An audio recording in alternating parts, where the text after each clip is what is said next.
You're watching Face to Face. I'm your host, Tim Vince, and I'm very pleased to be joined by David Fawcett, who runs a very important ministry called the Homeless Pastors. And David, we met, you've got a better memory than me, probably about 14 odd years ago, and at Moggahanger Park. But you've travelled down very kindly to talk to us about the work of it's pastoring people who are homeless, basically. It is, yeah. We all know that it exists. Anyone who walks down the streets, you know that there are people in various different sort of bedding arrangements, and most of us feel helpless to help them. Yeah. What can you do? I can understand why people feel like that. People seem and are pretty hopeless in that situation. It seems like the longer someone is on the streets, the worse that they get, quite quickly, very quickly. So every year I sleep rough myself as a fundraiser for 5 nights, and it gets to the 4th night and my mental health begins to crash. Wow. And I am so pleased to get home to comfort. And unfortunately... Is it the loneliness of it as well, then? It's not just the fact that I think it's a pretty hostile environment to sleep. Well, hostile, isolation. During the night when you're about to sleep, you hear everything. Yeah. And it makes you nervous and you feel unsafe. And obviously, you know, trust becomes a big issue because there are lots of incidents where people abuse people that are on the streets. And so it is a fairly dangerous place for a lot of people. Yeah. And we all have an experience, and sometimes you're living in the non-homeless world, so it just depends on what's in your head when you walk past, and sometimes they're asking for money, you give them money, sometimes not, sometimes you engage in conversation. So I certainly have engaged in conversation and realised that they're, you know, there but by the grace of God. You know, they've got a life similar to me and they've ended up on the streets. Yeah. That's the real story, isn't it? Well, when I became a student, when I went to university, I didn't have any accommodation that night and I'd sleep in the car. And that was just one night and it was frightening. So it seems to me that it's a really difficult and lonely place to be. So the homeless pastors sit down with people and start creating relationship and trust and building trust again. Because without trust, how is someone going to listen to your advice? And just general picture again, if you're in that situation and you don't have a bank account, you don't have an address, you're never likely to get a bank account, you're not going to get a job. You know, all of the sort of trappings of a job application are not there. Yeah. So you're in a very difficult position. Well, I'd say the majority of people that we meet have no bank accounts. They've lost all the personal identification because they've probably moved from place to place. They might have had the rucksack stolen or the personal possessions stolen. So when we sit down next to people, it is basically building people back up from scratch, from below scratch, from below the surface, it feels like. And they are part of the community. Yeah, so people think, oh no, they're not part of the community. The community is our club that we go to every week, or church. But actually, they are integral to our home communities. Well, I think we need to remember that everybody that's on the streets is somebody's daughter or son. They might well have children, and they might well have been in the army or in the navy or in the armed forces. They might. I've met a bank manager who became homeless. You know, there are lots of different types of people, so it's impossible to brandish everybody with the same attitude and label. It's not fair. So we'll talk more about it, but in this short half an hour, just tell me how you came in to be, or let's say, what I would see as a Christian ministry. There's a lot of charities working with homeless, but what Christian influences, you know, came to bear on your life that brought you here? Well, I have to speak about my mother. My mother has set up a centre for refugees and asylum seekers 55 years ago. So our home was always a place where people were welcome from all over the world. I would often come home from university and there would be an African guy who'd taken over my bedroom for a period of time. And you didn't resent it because you're smiling? No, not at all. In fact, some of the best friends and family... My mother is called mother by hundreds of people. So from that, you can get the intonation of the type of person she is. Fantastic. So from there I grew Not up. Teresa by any chance? No, that's no, someone else.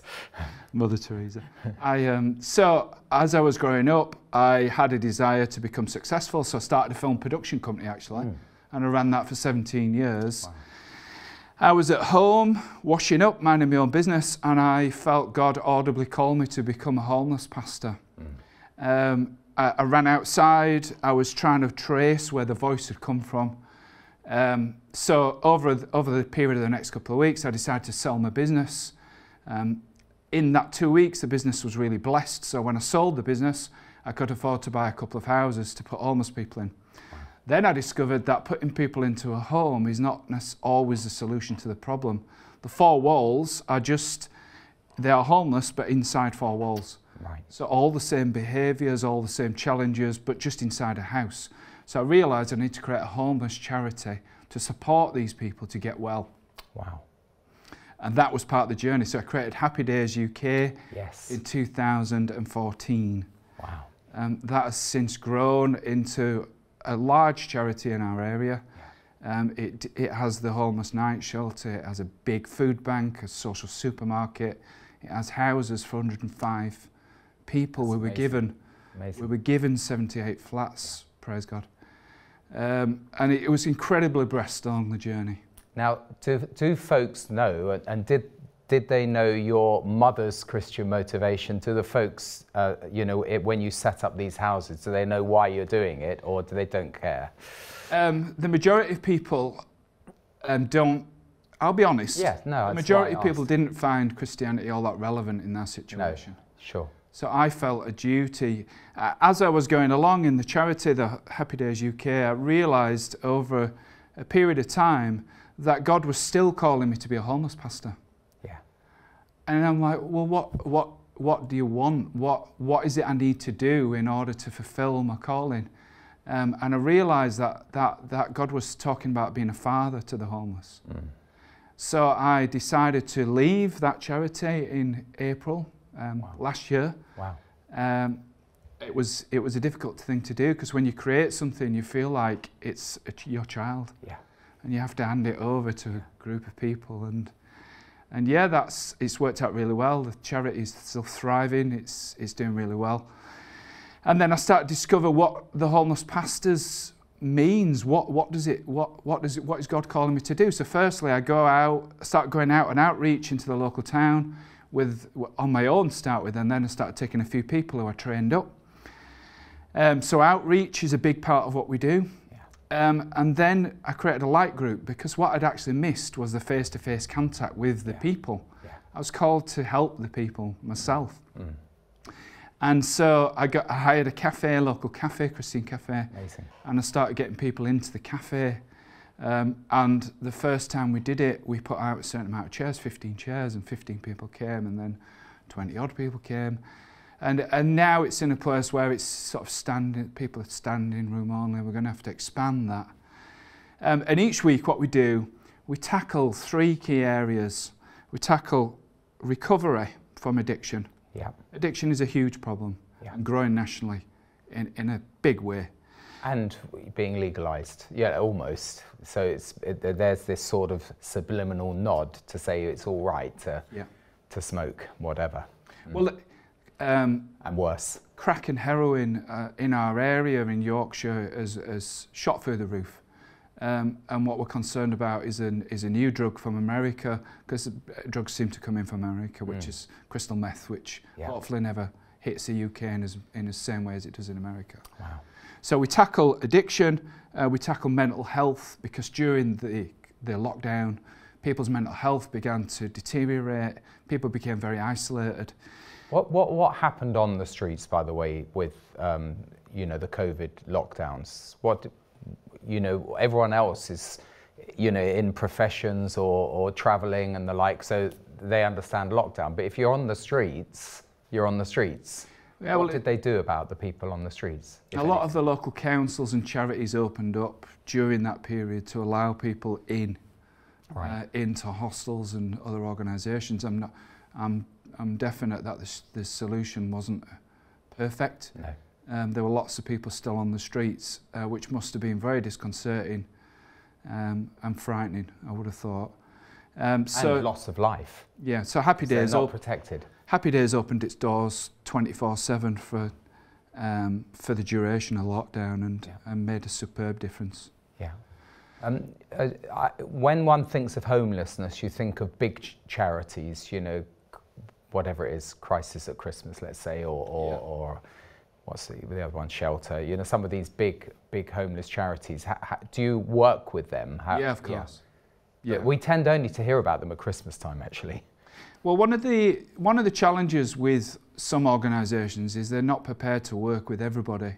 Yeah. And I believe that to solve homelessness, it is a national problem. It's the job of all organisations in a town to come together to find solutions, the best solutions for those particular homeless, because there isn't a one-size-all solution to the problem. Yeah. You know, what type of support might work for one person might not work for another.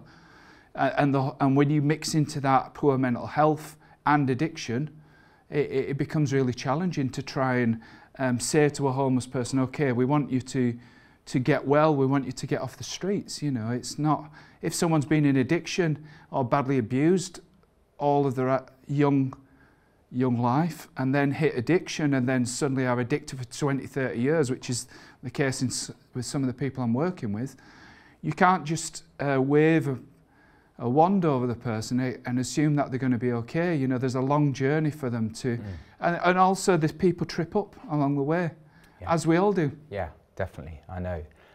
The government, or you know, different governments always say we're going to solve this problem, we're going to address it, but you probably know the stats better than me. It hasn't really declined, has it? Well, in Manchester, there are more tents and people in the centre of Manchester where I work 1 day a week than there's ever been. Yeah. But the messages that come out seem to be about a reduction in numbers. And that's not what we're seeing as charities on the ground. You know, the services that are in Manchester, Leeds, Bradford, are all inundated with requests. They have waiting lists growing and growing and growing every day. Yeah, and local churches that you know are sort of inclined to open their doors. I assume you're able to connect with them. Yeah, well, what we do is we actually train churches to become better at what they do. Excellent. Because I think if we can train churches across the UK to deliver services and make services more relevant to homeless people, it will make more of a difference. You know, actually, there are some things with homeless services where they are enabling people to live better on the streets, where surely the solution is to get them off the streets into accommodation.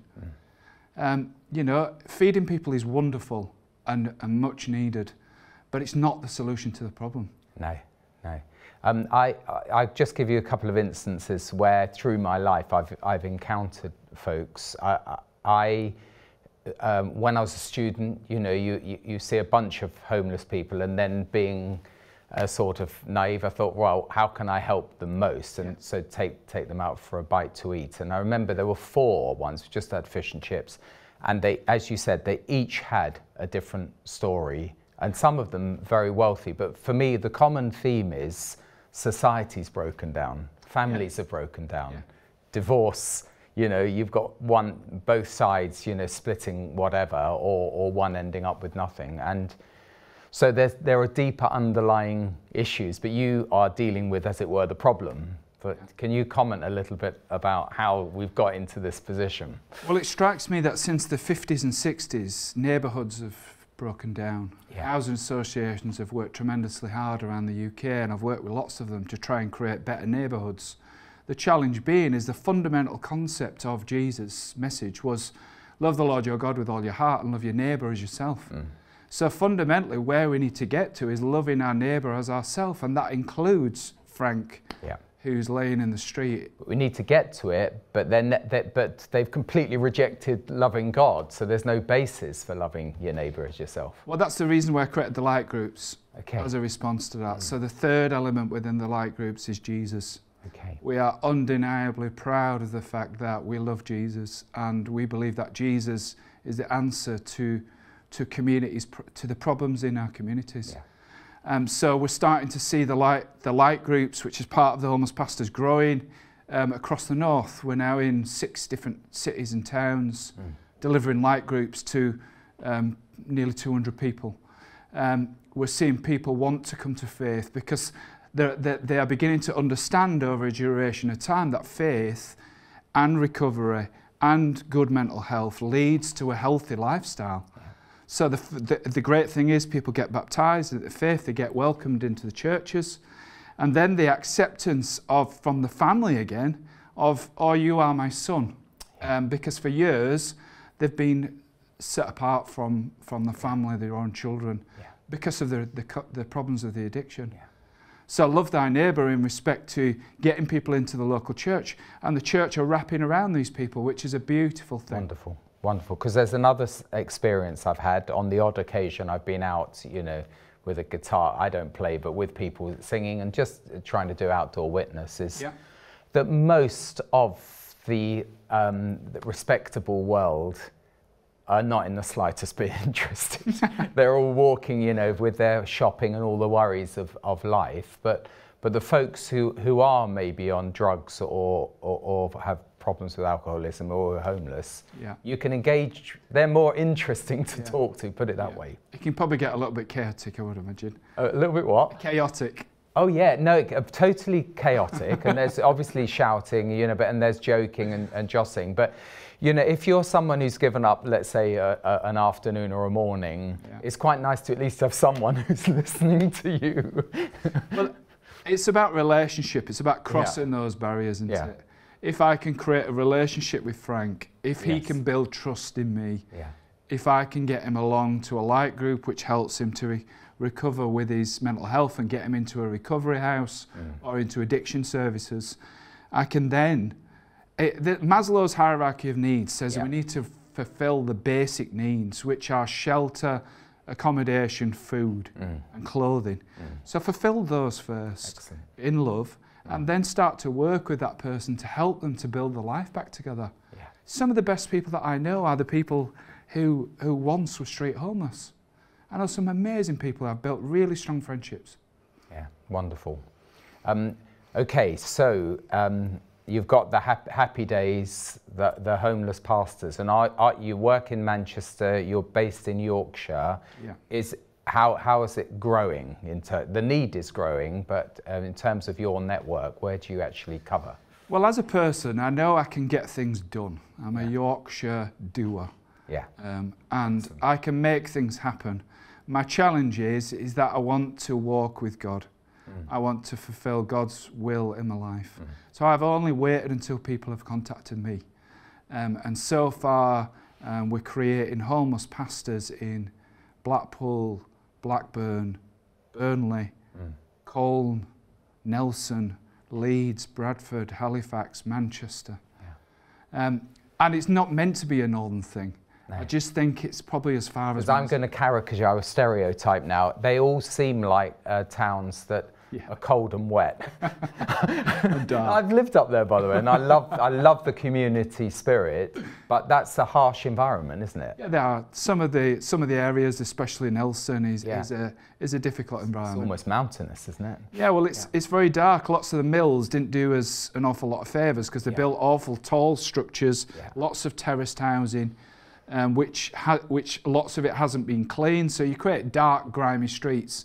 But within that, there are beautiful people, obviously. Yeah, no, definitely. And then you've got the whole political mix with migrants. You know, is that an issue?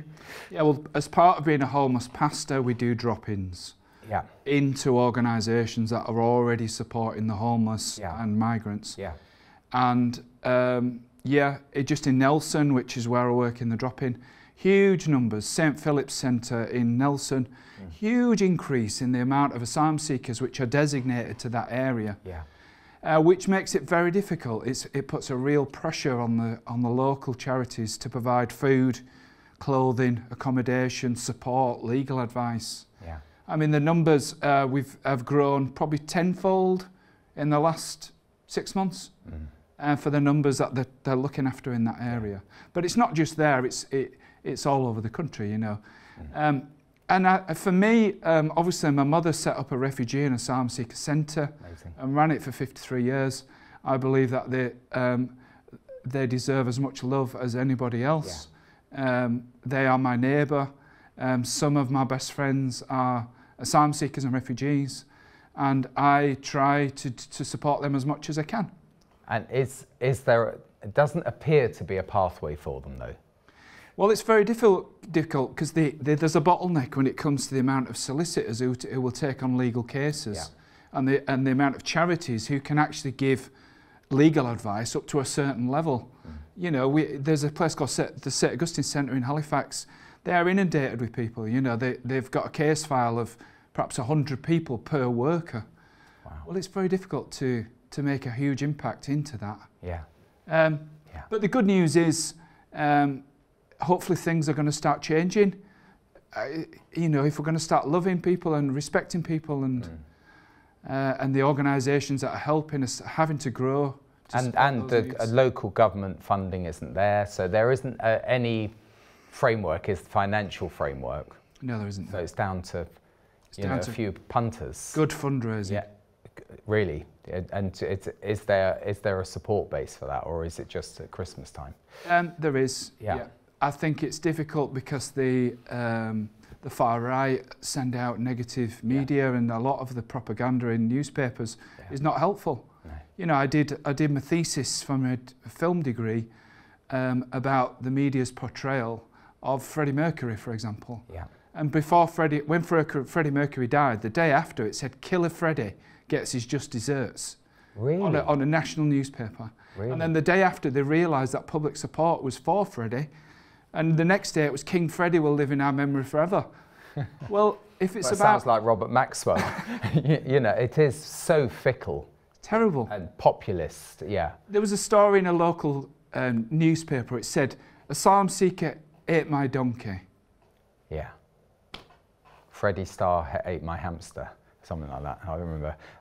It's ridiculous, isn't it? So absolutely all you can do is your best. Yeah. In this situation. But there are lots of kind, compassionate people who are prepared to open up the spare bedroom or allow someone into the home, just as my mother did years ago. So we've got this. So years ago we had a fabric to society. Today we don't have a fabric, and everything's polarized. Social media, everyone's hating each other. It's quite difficult, isn't it, to recreate the fabric and the framework. I just push towards Jesus. Yeah, that's good. And I don't allow the negative media or the society that we live in to influence my opinion. I look to God for the truth, and I try and influence my small part of this world. Yeah. Which, You're not allowed to, because of confidentiality, talk about individual cases, but just give me a good story to end with, someone that has started here and ended there-ish. Not that's become some respectable Pharisee of society, but just tell me a story. Do you know the story of Les Miserables? Yes, I do. I worked with a chap who I took to church, and one morning I went into church, and unfortunately the building had been broken into. And one of my people who I care for passionately had broken into the church, and hadn't stolen anything because there wasn't anything to steal, and it was fueled because of his addiction. I did a talk at church about loving the poor and forgiveness, and I asked the church to forgive the chap who broke into the church, and they wrote him a beautiful letter, which was, and so I gave it to this man when I was in breakfast with him. He read the letter, he burst into tears, and he's trying to change his life around now. It's not the end of the story. Yeah. He still has addiction issues, but he now realises that he can trust people. He can trust me, he can trust others from the church, and then eventually I will reintroduce him back into the church, and hopefully we help him to build his life again and his family and his surroundings. So the ministry isn't just to the individuals, as it were, the victims, but also to those who are judging them. Absolutely. And if you can get that right, then the trust can be built. I've often introduced people who smell into church. Yeah. And it's difficult. You know, none of us like smelly things, and people's reaction has not always been great. But that's not the end of the story. You know, people's opinions can change. People can shift from where they are. I think it's about understanding Christ's love for these people, sitting down next to them and actually having a conversation and getting to know people. Yeah. Because that is life-changing, it's transforming. And also, people who have relative comfort aren't that happy either, if you know what I mean. And so, therefore, you know, they've got a lot to learn, maybe from the folks who are... Well, the most struggles I have are people who are very comfortable, who are not prepared to step out of the comfort zone in order to support the poor. Yeah. Can I just finish with one thing? Yeah, complete. Go for it. We've been praying long and hard, and we got approached by a charity in America to work in America. So we're praying and developing a plan to go into 25 cities over the next 5 years in America, which might sound ridiculous, but I believe if God wants to do this thing, He will provide the resources, He will provide the manpower in order to be able to fulfil this vision. And so, yeah, watch this space and let's see what happens. And just give folks the website again. I know it's been on the screen, but... Yeah, it's www.thehomelesspastors.org. Yeah. So people can give financially, they can go through some vetting process to be a pastor, I assume. Yeah. And join you somewhere. Yeah, there's quite an in-depth training program and it's all free. So we would encourage anyone who feels called to be a homeless pastor to get in touch with the website, drop me an email. Yeah. We'll provide everything for free and we'll help and create a network of people who all support each other because it's difficult work. Yeah, brilliant. Amazing. And all the legal advice, you know, because it's a minefield as well. Yeah, I'm just thinking of the phrase, what would Jesus do? And I think he would, what did he do? He did go out to the lost sheep of the house of Israel. And he's still doing. Yeah, bless you. That's really great. Nice to meet you. I'm just thinking, if I met you 14 years ago, what will be happening when I see you in 14 years' time? But I have to find you in America somewhere. Bless you, David. Yeah, God bless you. Thank you so much also to you for joining us. Look forward to seeing you next time on Face to Face.